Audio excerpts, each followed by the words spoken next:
I would have thought I had a fairly normal life growing up. Mum was at home, she'd get our lunches prepared, our uniforms prepared for school. We come home, our dinner's there. My dad comes home, his dinner's there. You know, a very typical sort of Dublin upbringing, I guess.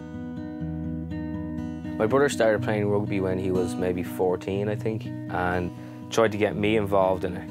I would have been maybe 8 at the time, and I went down to a training session and I absolutely hated it. I didn't want anything to do with the sport, and I broke down crying, and I went over to one side and I was bawling my eyes out. So after that I told my mum, I got in the car, and she'd seen I was upset. She didn't understand it, you know, why don't you want to go down? Simon loves it, your brother loves it. I definitely had an easier ride than my brothers. Well, that's what I say. Looking back at it now, they didn't have to deal with being gay, so, you know, I might say now that they had an easier upbringing.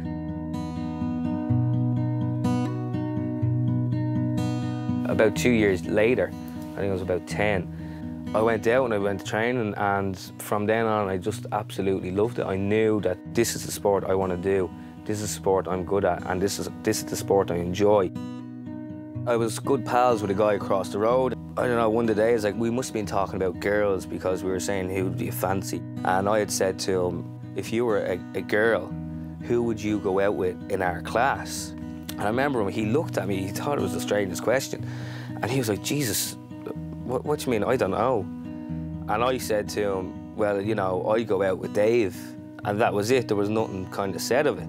And then it wasn't until the next day, break time came, and it felt like everybody in the yard knew about it, and I just completely denied everything down to the ground. Somehow the teacher found out and he called us outside the classroom. I just broke down crying, you know, and I just said I never said that to him, I never said that. The possibility I could be gay, I was horrified.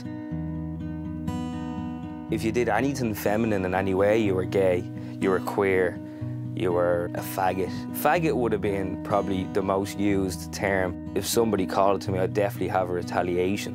My first reaction is, what do I say back to him so I can get a bigger laugh and take the spotlight off me? I had this really strong macho image, but it was an image and that's all it was. Nobody would have questioned my sexuality with this image. Hey, Jesus, no, like, he'd kill you the size of him. I felt that once I was strong physically and people saw that they'd never even, first of all, they wouldn't think that I was gay, but they'd never even try and comment on it. I think I was about 18 and I got drunk out with the rugby lads again, and things just start playing on your mind when you're drunk. You become more courageous, and it was about 4 o'clock in the morning and I was purposely marching outside my mum's room. I woke her up and I brought her downstairs and I told her, look, I'm never going to be married and you won't have grandkids. And I told her I was gay, and she said, you know, that doesn't bother me at all, like, you know, once you're happy. She said to me, well, you know, I think when you do eventually tell people, she said, I don't think you should tell your dad. You know, I'd be afraid he could kick you out of the house. That frightened me, you know, that I could never see the day I'd sit down and tell my dad. I found out about the Emerald Warriors, who were the gay team who played in Dublin. For me, I knew that, you know, I could do well here with these guys. And I could say to people on the pitch that yes, I am gay, but it doesn't affect how I play rugby. I'm still the exact same rugby player. I remember when I was first down the Warriors and going out on the pitch, I was thinking, geez, I wonder what the opposition think, you know, playing all us gay lads. Do they think we're all soft? And as time went on, I go out on the pitch now and I don't even think about what the opposition think. I forget that the guys around me are all gay players. It's all about rugby. I seen it as the final step in my life was to come out, you know.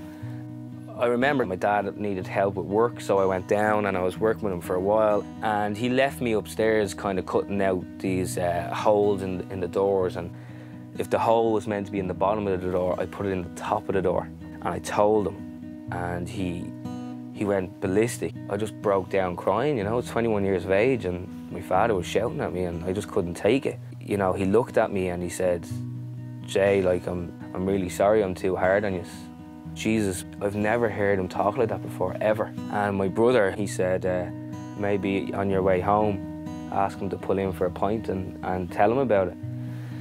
Even asking him to go out at 21 years of age, asking my dad out for a pint was a hard thing to do anyway. Went down to the pub and we had a few pints and we talked about crap. And it was time to leave then. We got into the car. I just said, I have to do it now. It's now or never, you know. And I just asked him, I said, Dad, can you turn off the car? And he turned off the car and I said, there's something I want to tell you. I just sat there in absolute silence. I couldn't get out what I wanted to say. And, you know, he turned around to me and he said, you know, is this going to take all night? Because I have to get home. I'm up early for work in the morning, you know. Here I am about to tell the biggest secret of my life to this man, and he just wants to get home to bed because he's up early for work in the morning. So I told him, I said, look, Dad, I'm gay. And I just started ranting and raving. I said, there's nothing I can do about it. I wish I could. And he just said to me, he said, look, there's nothing you can do about it, so the only thing you can do is be as happy as you can. And that's all he said.